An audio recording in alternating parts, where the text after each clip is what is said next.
नमस्कार, मी कृपा Sapkal news uncut मध्ये आपलं स्वागत करते। या बातमीपत्रात आढावा घेणार आहोत टॉप 10 घडामोडींचा।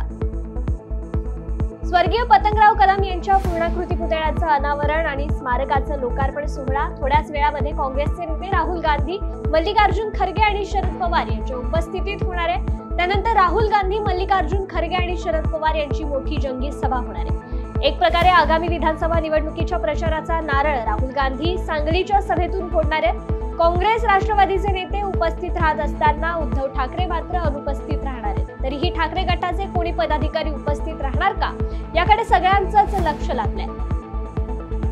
हरियाणा विधानसभा निवडणुकांच्या तारखा जाहीर झाल्यात। या ठिकाणी आम आदमी पक्ष आणि काँग्रेस आघाडीकडून निवडणुका लढवण्याच्या तयारीत आहेत। या दोन्ही पक्षात आघाडीचा निर्णय होणार की नाही याबाबत संभ्रम असल्याचं बोललं जातं। यातच आता आम आदमी पक्ष काँग्रेस सोबत आघाडी करून निवडणूक लढवणार का, याबाबत अरविंद केजरीवाल निर्णय घेतील असं आम आदमी पक्षाचे नेते मनीष सिसोदिया यांनी म्हटलंय।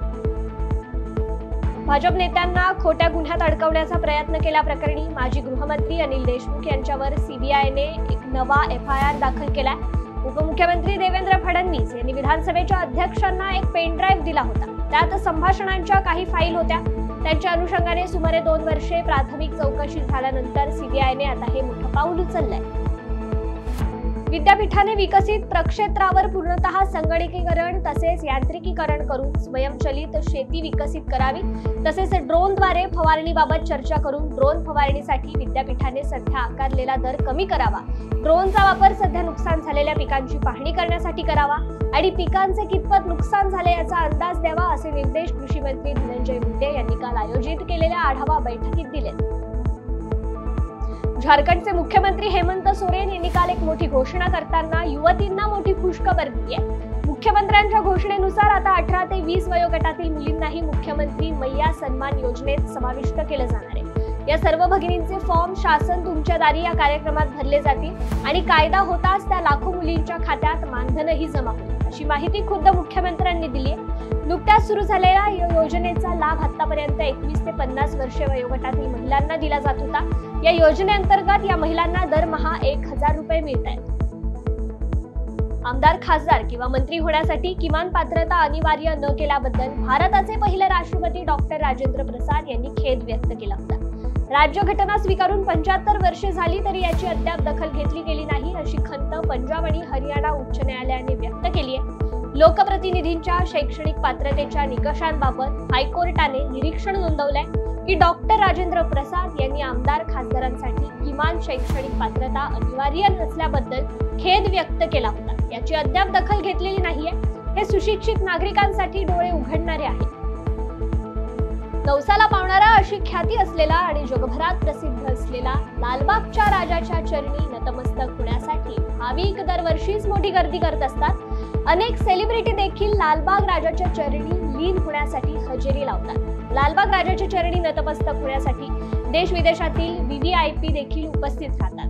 अशातच देशासह जगभरातील श्रीमंतांच्या यादीत मोठ्या दिमाखात स्थान मिळवणारं अंबानी कुटुंब देखील दरवर्षी लालबाग राजाच्या दर्शनासाठी आवर्जून उपस्थिती लावतात। अशातच यंदाच्या वर्षी अंबानी कुटुंबातील एका सदस्याची लालबागचा राजा सार्वजनिक गणेशोत्सव मंडळातील एका मानाच्या पदी नियुक्ती करण्यात आली आहे। लालबागचा राजा सार्वजनिक गणेशोत्सव मंडळाच्या कार्यकारी मंडळात रिलायन्स समूहाचे सर्वेसर्वा मुकेश अंबानी यांचे धाकटे चिरंजीव अनंत अंबानी यांची मानद सदस्य म्हणून नियुक्ती करण्यात आली आहे।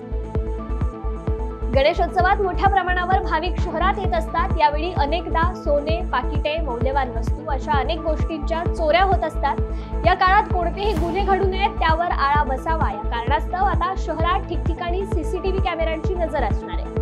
शहरात 1,500हून अधिक सीसीटीव्ही कॅमेऱ्यांची नजर गुन्हे करणाऱ्यांवर राहणार आहे। याबाबत गणेश मंडळांनाही सीसीटीव्ही बसवण्याच्या सूचना दिल्या गेल्या। पोलीस आयुक्त कार्यालय, अतिरिक्त आयुक्त कार्यालय आणि वाहतूक शाखेच्या सीसीटीव्ही नियंत्रण कक्षातून संशयितांच्या हालचालींवर नजर ठेवण्यात येणार आहे। राज्यातील रस्त्यांची दुरावस्था नागरिकांना नवी नाहीये। पावसाळ्यात रस्त्यावरील खड्ड्यांवरून दरवर्षी गोंधळ उडत असतानाच आता राष्ट्रीय महामार्गाच्या लोकार्पणापूर्वीच रस्त्याच्या कडा वाहून गेल्याने नागरिकांचा जीव धोक्यात आलाय।